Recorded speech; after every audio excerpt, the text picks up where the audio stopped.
김과장의 김민하 시사평론가 나오셨고요. 오늘의 장성철 대구가톨릭대 특임교수 나오셨습니다. 두 분 안녕하세요. 안녕하세요. 네, 유튜브로 저희 모습 지금 생중계되고 있으니까요. 유튜브 MBC 라디오 시사 채널로도 함께해 주시면 감사하겠습니다.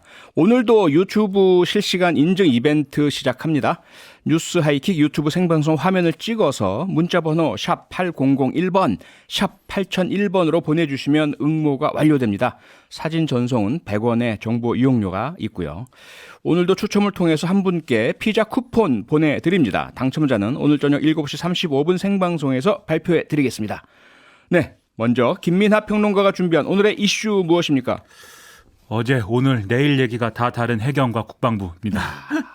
예, 해수부 공무원 사건 말씀이죠? 그렇죠. 예. 네. 오늘 이제 이 월북을 한 것이다라는 기존의 판단을 사실상 뒤집는 이런 입장 발표가 있었는데요. 네. 그러니까 이게 뭐 다 기억하실 겁니다. 2020년 9월 달에 예. 해수부의 서해어업지도관리단 소속의 어업지도원 모 씨가 실종이 됐는데 네. 인천시 옹진군 소연평도 남쪽 2.2km 해상에서 실종됐다가 북한 해역으로 표류를 했고 그 다음날 북한군 총격에 숨졌다. 이게 이제 확인이 됐던 거고 네. 그때 해경이 이 모 씨의 사망 일주일 뒤와 한 달 뒤에 각각 언론 브리핑 통해서 월북을 했던 걸로 판단이 된다라는 중간 수사 결과를 발표를 했었습니다. 예. 그래서 이제 이게 그 당시 상당한 논란이 됐었는데 그때 여러 가지 근거도 됐어요. 이 모 씨가 단순 표류했을 경우에 이동했을 예측 지점 그리고 실제 발견된 위치 간의 이 차이 한 33km 가량이 나는데 그렇다면 인위적인 노력을 통해서 이 이동을 했을 것 아니냐. 그게 이제 월북의 근거 중에 하나다라고 거론을 하기도 했고 네. 그리고 군 당국의 첩보 등을 근거로 해서 북한이 이 모 씨의 뭐 이름, 나이, 고향 등의 신상 정보 다 파악을 하고 있었고 또 월북 의사를 표현한 정황도 확인이 됐다. 이렇게 밝힌 데다가 네. 이 개인사 뭐 도박, 빚이라든지 채무라든지 이런 것까지 다 얘기를 했었거든요. 그랬죠. 근데 오늘 얘기는 이렇습니다. 이 해경은 피격된 공무원의 월북 여부를 수사를 했으나 북한 해역까지 이동한 경위와 월북 의도를 발견하지 못했다라고 했고요. 네. 지금까지 수사가 지연된 점에 대해서 유족분들에게 가슴 아프게 생각을 한다. 그리고 책임을 말하기 전에 현재 고소가 된 부분도 있기 때문에 예. 이후에 판단해야 될 문제이다라고 얘기를 했고요. 국방부도 국민들에게 혼란을 초래해서 유감스럽게 생각한다라는 입장을 또 밝혔습니다. 네. 아니 그런데요. 되게 시간이 흘러서 입장이 바뀔 때는 처음에는 몰랐던 걸 나중에 알게 된다든지 처음엔 없었던 근거가 나타난다든지 이런 경우일 텐데 지금 오히려 당시에 많은 말씀하신 것처럼 근거를 얘기하면서 월북 가능성을 얘기했다가 지금은 근거가 없다는 이야기잖아요. 뭔가 새로운 그러면 이것을 뒤집을 만한 근거가 새로 발견됐다는 이야기인가요? 그래서 그걸 잘 모르겠습니다. 왜냐하면 네. 지금 얘기한 거는 이런 얘기였어요. 이 해경이 이렇게 설명했습니다. 이 과거에 그 중간 수사 발표할 때는 네. 수사를 진행하는 단계였고 그 수사 진행 상황에 대해서 중간 브리핑을 한 것이고 또 그때는 국방부 자료를 근거로 해가지고 이 정황을 토대로 월북 판단을 한 거지만 네. 수사 결과 이 월북이라는 증거가 나온 게 없다는 거다. 이렇게 설명을 하고 있고 예. 국방부도 그 당시에 이제 혼선을 국민들께 드렸는데 보안 관계상 모든 것을 공개하지 못함으로 인해 보다 많은 사실을 알려드리지 못한 점에 대해서 유감스럽게 생각한다. 뭐 이렇게 얘기를 하고 있거든요. 네. 그러면 그 당시에 예를 들면 첩보라든지 예. 그 당시에 뭐 정보라든지 이런 것들이 판단이 달라진 거냐, 그렇죠. 새로운 것들이 들어온 거냐, 그렇죠. 그거에 대해서는 또 아니라고 얘기를 하고 어허. 그 당시에 그럼 그 정보를 토대로 한 분석은 그러면 틀렸다는 거냐 지금 와서 보면은 네. 그렇지도 않다.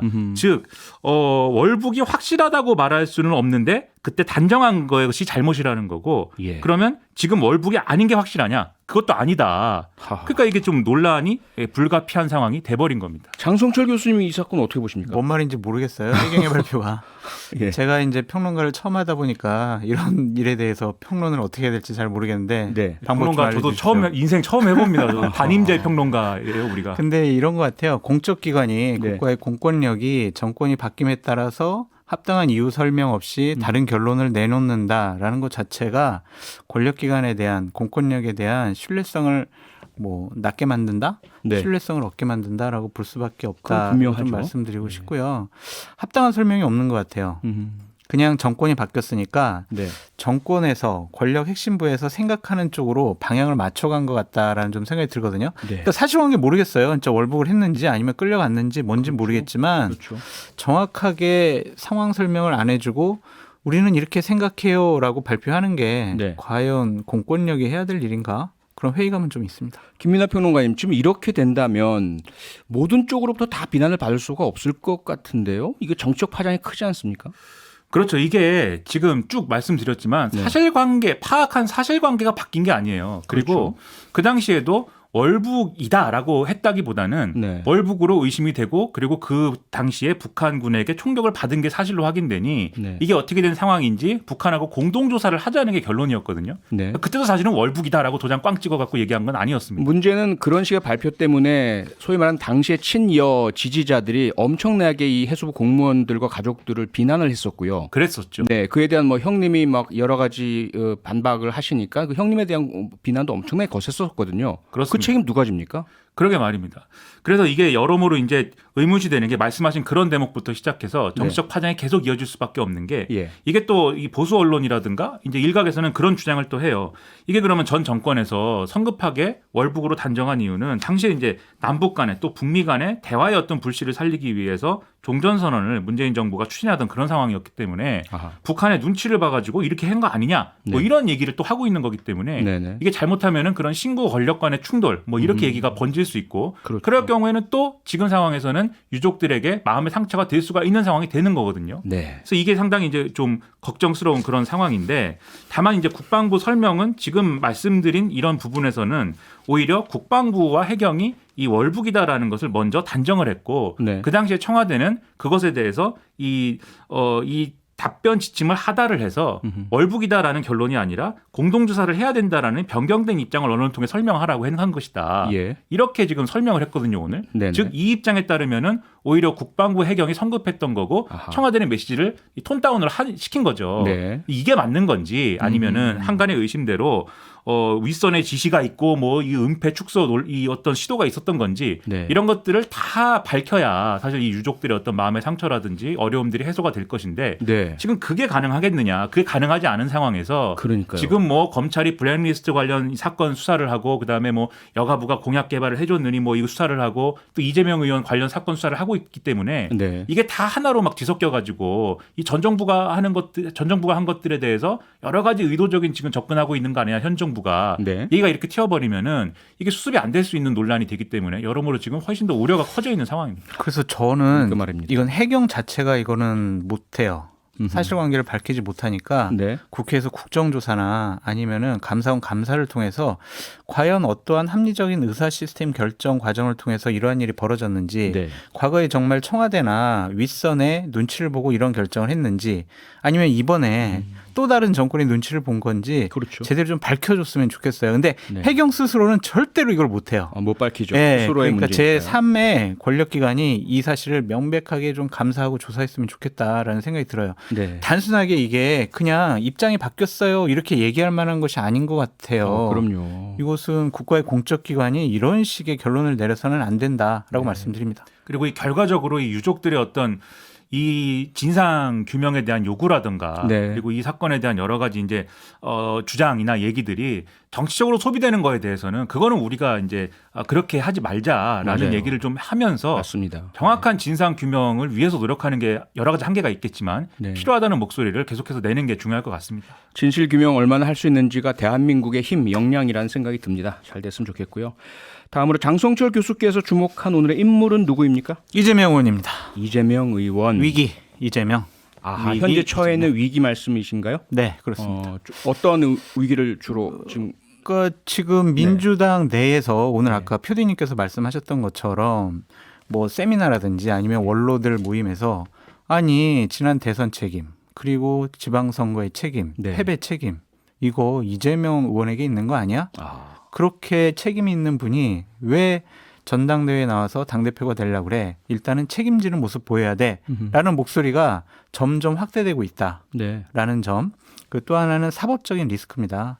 대장동 사건과 관련해서도 지금 검찰에서 속도를 내고 있고 그렇죠. 백현동 문제와 관련해서도 지금 검찰에서 압수수색을 지금 진행을 했어요. 네. 이런 것들을 보면 이재명 의원을 향한 이러한 사법적인 옥죄기가 상당히 지금 심화되고 있다. 아하. 점점점 증폭되고 있다. 네. 커져가고 있다. 이렇게 판단해 볼 수밖에 없어요. 두 가지 위기 말씀 주셨어요. 정치적 위기, 사법적 위기. 그렇죠. 정치적 위기 부분에 대해서는 아직까지 이재명 의원이 침묵을 지키고 있는 것으로 보이고요. 그렇죠. 사법적 위기 부분에 대해서는 검찰이 지금 정치 보복, 사법 살인을 하고 있다라고 강하게 지금 반발하고 있지 그렇죠. 어제 않습니까? SNS 상에서 상당히 강하게 반발을 하기 시작을 했습니다. 네. 그러니까 이것은 본인이 위기감을 본인이 본능적으로 느끼지 않았느냐라는 생각이 들어요. 이 예. 부분에서 내가 뭔가를 끊고 가지 않으면 나를 향한 칼날이 더욱더 세게 들어올 것 같다.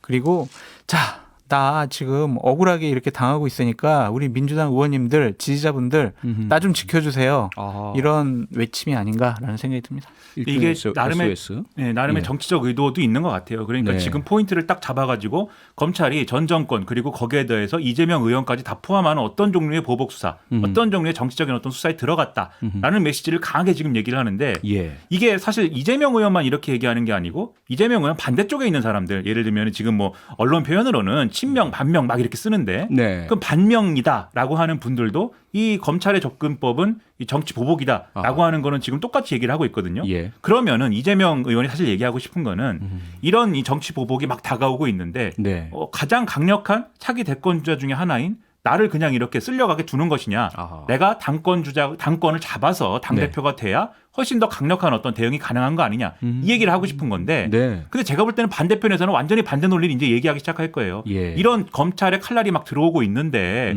그런 칼날을 맞을 수밖에 없는 사람 당대표로 뽑아야 되느냐. 꼭 나와야겠습니까? 이렇게 얘기할 거거든요. 네. 그러니까는 진단은 정치 보복이다라는 진단은 똑같은데 완전히 반대 해법을 또 얘기할 거여 가지고 네. 이 문제가 오히려 또 민주당의 어떤 내용이나 이런 것들을 더 심화시킬 수도 있겠구나 이런 생각이 좀 드는 그런 지금 대응. 아니 역설적인 판단도 저는 하고 싶어요. 그러니까 어떤? 민주당의 내용을 확산시킬 수 있지만 예. 오히려 홍영표 의원 같은 경우도 지금 네. 아니 지금 검찰 정권이 우리를 좀 죽이려는 거 아니야? 이거 우리가 막아야 돼, 힘을 합쳐야 돼 이런 식으로 우리 싸울 때 아니야. 그렇죠. 이런 거네요. 그 내부 분란이 오히려 네. 좀 외부에서 적들이 쳐들어오면 내부 네. 분란은 좀 잦아드는 경우가 있잖아요. 그렇죠. 그러니까 김민하 평론가님 말씀처럼 혼란과 갈등이 증폭될 수도 있고 예. 아니면 일단 우리가 살고 보자, 우리 뭉치자. 아하. 그래서 그래도 지금 국민적인 지지도를 받고 당원들의 지지를 강력하게 받는 사람은 예. 이재명 의원밖에 없지 않냐. 일단 당대표 만들고 우리가 정권을 향한 투쟁을 시작하자라고 네. 할 수도 있을 것 같아요. 어디로 공이 튈지는 모르겠는데 네. 상당히 이재명 의원이 당대표에 출마하느냐 안 하느냐를 갖고 8월 전당대회 때까지 상당히 그냥 갈등과 혼란은 계속될 것 같다라는 생각이 들어요. 그럼 장성철 교수님 분석대로라면 검찰이 수사를 강화하면 할수록 네. 이재명 의원의 당대표 출마 가능성은 더 높아진다 이렇게 볼 수 있겠네요. 본인의 의지가 강할 것 같아요. 그러니까 나는 이제 배지를 달았으니까 네. 의원직을 달았으니까 어느 정도 방탄복은 입었어라고 생각을 했는데 점점 사건이 확대되고 있잖아요. 네. 대장동, 백현동 그리고 뭐 법인카드 사건 이런 것들은 그래도 내가 당 대표가 돼서 예. 이 민주당 진영 차원에서 이것을 방어를 해야지 나 혼자 힘으로는 방어 못하겠다라는 생각을 가질 것 같아요. 네. 그래서 오히려 더 나는 당대표 돼야 되겠어라는 생각을 강하게 하는 계기가 될 것 같다라는 생각이 듭니다. 이재명 의원 당대표 나가면 안 된다라고 하던 분들도 정치 보복 당하는 동지한테 그 얘기 못 하니까 비판 목소리 줄어들고 이렇게 될 거란 말씀이신 거죠? 그렇잖아요. 좀 잔인하잖아요. 네. 지금 수사가 점점 옥죄고 있는데 너 당대표 나가지 마. 너 리스크가 있잖아. 네. 야, 너의 책임이 민주당의 책임으로 너의 리스크가 민주당의 리스크로 된다는 것 자체가 우리 진보 진영에게는 상당히 위험스러운 신호야. 그러니까 제발 좀 이번엔 뒤로 빠져줘. 이렇게 많이 생각하실지 아니면 야 이재명으로 뭉쳐 이럴지 좀 며칠 두고 봐야 될 것 같아요. 네. 저도 이제 동의하면서도 네. 약간 무게 중심은 저는 조금 이제 장성철 교수님하고는 약간 다른 부분에 좀 보고 있는 부분이 있는데 네. 아하. 지금 이제 이재명으로 한번 그러면 뭉쳐보자라는 말을 하기엔 너무 멀리 온 것 같아요. 네. 지금 다 나와가지고 초재선 의원들도 마찬가지고 네. 앞서 이제 음성들은 더 미래, 네. 더 좋은 미래도 마찬가지고 선거 책임론부터 시작해가지고 이 후보 리스크를 이 대선에서의 후보 리스크도 이 어떤 대선 패배의 하나의 요인이 됐다라고 다 얘기해 놓은 상황인데 네. 이게 검찰 수사가 이렇게 진행된다고 해서 또 갑자기 이 입장을 바꿔가지고 한번 뭉쳐보자로 갈 수 있을까? 오히려 이 모든 상황은 이 어떤 이 책의 한 페이지를 넘기고 새로운 세대가 당권을 잡아가지고 하는 쪽으로 네. 얘기를 만들어보자. 예를 들면 지금 전해철 홍영표 의원도 새로운 세대가 나온다고 하고 이재명 의원이 불출마하면은 우리도 불출마하겠다. 뭐 이렇게 얘기를 만들어가는 거잖아요. 네. 이광재 의원도 그 주장을 했죠. 그렇죠. 세 분 다 나오지 마시라. 그래서 조금 무게추는 이제 이쪽에 가깝지 않나 싶은데 그런데 네. 또 오늘까지는 그런데 내일은 또 모르는 거죠. 어떤 일이 일어날지. 네. 바로 그 부분인데 장성철 교수님, 네. 민주당 내에서 제기된 세대 교체론 네. 이 부분은 지금 이러한 검찰의 수사 강화를 통해서 어떻게 전개되리라고 보세요? 누군가가 정말 용기 있게 외쳐야 될 텐데 그럴 예. 만한 분이 있을까라는 좀 생각이 들어요. 그러니까 권력, 당권 이런 것은 누군가 배려에 의해서 잡을 수 없는 거거든요. 권력은 그렇죠. 쟁취하는 거죠. 86세대나 이재명 의원이 네. 그래 나 이번에 물러날 테니까 자 90년 70년대생 뭐 이런 97 그룹들이 당신들이 정권 잡아 지도부가 돼 이렇게 해주진 않아요. 네. 치고 나와야 되는데 아직까지 어느 누구도 지금 치고 나오지 않아요. 아하. 민주당과 진보 진영의 가치와 철학과 미래의 큰 담론을 제시하는 사람이 없습니다. 네. 이재명 돼 안 돼? 우리 뭐 이런 얘기밖에 없어요. 예. 그러니까 보다 더 큰 가치를 누군가 빨리 치고 나와야 차기 지도자로 인정을 받을 텐데 네. 지금은 눈에 보이지 않습니다. 저도 저 말씀에 상당히 공감하는 게 네. 이게 우리가 젊으니까 한번 바꿔볼게요. 이것만으로는 안 되는 거죠. 예를 들면은 민주당이 그럼 새로운 모습이 젊은 사람들이 만드는 새로운 민주당은 뭐야? 이 답이 있어야 되는데 네. 지금 얘기한 게 이재명 의원은 나오면 안 된다. 첫째. 두 번째 팬덤 정치 등등에 대해서 우리가 그런 어떤 문화를 바꾸겠다. 뭐 이런 정도예요. 예. 근데 당권을 잡아서 팬덤 정치를 바꾼다는 게 이제 그럴 필요는 있는데 그런 주장은 중요하다고 보지만 구체적으로 뭘 해야 팬덤 정치가 극복이 되는 거냐. 네. 예를 들면 뭐 당원의 권리를 그냥 뭐 없애버리는 거냐. 이게 뭘 해야 되는 건지가 애매하지 않습니까? 예. 팬덤 정치를 사실은 극복하는 가장 좋은 방법은 팬덤이 요구하는 거를 내가 들어줄게요라는 정치가 아니고 네. 내 정치관은 이런 건데 이런 정치관으로 한번 승부해 볼 테니까 여러분이 한번 판단해 주세요. 이 컨텐츠를 갖고 승부하는 게 팬덤 정치를 극복하는 가장 좋은 방법이거든요. 그렇죠. 근데 그 컨텐츠가 아직 나와 있지 않는 것 같고 네. 이거는 이재명 의원도 마찬가지예요. 계속 공격이 들어올 때마다 왜 나는 나가면 안 됩니까? 이 태도거든요. 방어만 하고 그렇죠. 있죠. 나는 예. 당대표 하면 안 됩니까라는 게 이 네. 친명 그룹의 계속된 어떤 얘기인데 그것만으로는 마찬가지로 명분 찾을 수 없다. 그래서 이 상황은 굉장히 답답한 상황입니다. 그 김인하 평론가님께서 중요한 부분을 정확히 잘 지적을 해주셨다라는 예. 생각이 들고요. 이번에 저런 팬덤 정치를 극복할 수 있느냐 없느냐를 볼 수 있는 바로미터가 있어요. 뭐죠? 그 민주당에서 예. 룰 있잖아요. 네, 전당대회 룰. 네, 네. 당대표를 뽑는 룰을 어느 정도 변경시킬 수가 있는지 아하. 민심을 좀 더 반영할 수 있는 룰로 고칠 수가 있는지 그 말씀은 국민 의견 여론조사 반영 비율 말씀하시는 예, 거죠? 지금 예. 10%에 불과하잖아요. 예. 그거를 정말 30% 이상 아하. 이렇게 확대를 해서 네. 민심이 반영되는 당대표를 선출할 수 있는지 그걸 한번 보셔야 될 것 같아요. 그게 네. 아니면은 그래 우리 권리당원 대의원 85% 여기서 그냥 우리 당대표 뽑으면 되지 이러면요 팬덤 정치를 극복할 수가 없어요. 장 교수님께 이거 그 말씀 하셨으니까 질문 하나 드려볼게요. 네. 과거에 40대 기수론 노무현 전 대통령 다 치고 나오셨어요. 치고 젊은 나오셨죠. 분들이. 네. 지금은 그분들보다 훨씬 더 많은 자원들이 있는데 왜 아무도 안 치고 나오죠? 능력이 없을까요? 아니면은 팬덤 정치에 대해서 무서워할까요? 아니면은 86세대들이 기득권을 너무나 강하게 갖고 있어서 예. 그분들의 눈치를 보면은 안 보면 내가 정치적으로 살아남을 수 없다라고 생각하는 걸까요? 박지원 전 비대위원장 있잖아요. 네. 그분이 얘기했던 그 5가지 약속, 민주당의 미래에 대한 얘기는 옳은 얘기였거든요. 박지원의 네. 얘기, 목소리, 박지원이라는 인물 지금 민주당에서 완전히 사라졌어요. 음흠. 그것을 본 다른 97세대들은 무서울 것 같아요. 겁먹었다. 네. 김민하 평론가님 짧게. 저는 길들여졌다. 그동안에 길들여졌다. 여당이었던 시절에 겪었던 정치 그리고 그런 지지자들의 요구만 들어주는 정치 네. 일종의 지지자들이 요구하는 법안을 막 내보내는 자판기 정치에 길들여져 가지고 거기서 아하. 빠져나오는 게 중요한데요. 네. 빠져나오려면은 깃발을 확실히 들고 승부를 걸어야 됩니다. 승부를 네. 거는 사람이 새로운 세대의 시작을 알리는 거지 지금 뭐 너나 할 것 없이 나도 나가겠습니다라는 것만으로는 바꿀 수 없다. 네. 그렇게 생각을 합니다. 정치적인 생명을 꺾일 각오까지 하고 나서야 될 텐데 너무 안주하고 있다. 이렇게 들리네요. 오늘 여기까지 하겠습니다. 김민하 시사평론가 장성철 대구 가톨릭대 특임 교수 두 분과 함께했습니다. 수고하셨습니다. 고맙습니다. 감사합니다. 평일 저녁 6시 5분에 여러분을 찾아갑니다. MBC 라디오 표창원의 뉴스 하이킥.